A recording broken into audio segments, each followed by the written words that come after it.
বিসমিল্লাহির রহমানির রহিম। আসসালামু আলাইকুম everyone, welcome to my channel. আজকে তৈরি করে দেখাবো নারকেলের নাড়ু, গ্রাম বাংলার ঐতিহ্য সাদা নাড়ু, চিনির নাড়ু, যেটা কিনা শীতকালের সকালে একটা গ্রাম বাংলার খাবার।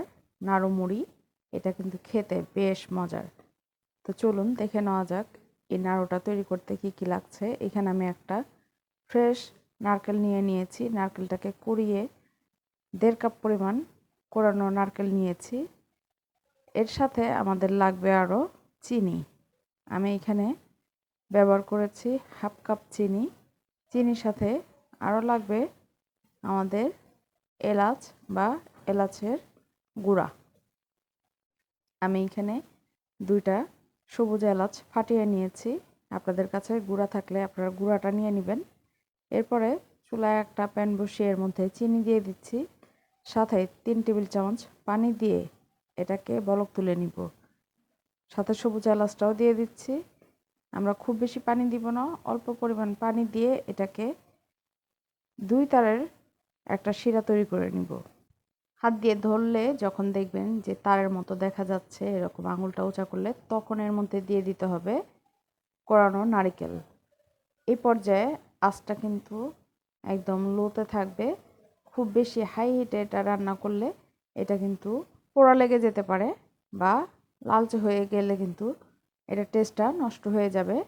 তা আমি এটাকে অনবরত নেড়ে চিনির যে পানিটা আছে সেটা শুকিয়ে নিব। আর এরই মধ্যে নারকেলটাও সিদ্ধ হয়ে যাবে। আচ্ছা, যখন কিনা পানিটা শুকিয়ে যাবে তখন চাইলে আপনারা এলাচগুলোকে উঠিয়ে ফেলে দিতে পারেন।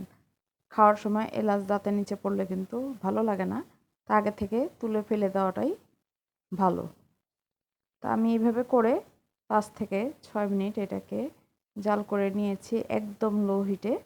এরপরে যখন দেখবেন যে এরকম প্যানের গা ছেড়ে নারকেলটা উঠে আসছে, তখন বুঝে নিতে হবে যে চিনির পানিটা একদম শুকিয়ে গিয়েছে। আর এটা কিন্তু ড্রাই করে ফেলা যাবে না, একটু ভেজা ভেজা অবস্থায় আমি এটাকে নামিয়ে ফেলবো। এটা ড্রাই করে ফেললে কিন্তু নাড়ু ঠিক মতো তৈরি করা যাবে না। তো এটা যখন এরকম প্যানের গা ছেড়ে উঠে আসবে তখন বুঝে নিতে হবে আমাদের নারকেলের নাড়ু তৈরি করার জন্য নারকেলটা একদম রেডি। এখন এটাকে নামিয়ে ঢাকনা দিয়ে ঢেকে 5 মিনিটের জন্য রেস্টে রেখে দিয়েছি, যাতে করে এটা সামান্য ঠান্ডা হয়ে যায়। একদম পুরোপুরি ঠান্ডা করে নেওয়া যাবে না, তাহলে কিন্তু নাড়ু তৈরি করা যাবে না। 5 মিনিট পর এটা যখন হাত দিয়ে ধরা যাবে তখন হাতে একটু ঘি মাখিয়ে আমি নাড়ুর শেপ দিয়ে নিচ্ছি। আপনারা যে যেরকম ইচ্ছে সেরকম শেপ দিয়ে নিতে পারেন, গোল লম্বাটে। আমি গোল করে তৈরি করে দেখিয়ে দিচ্ছি।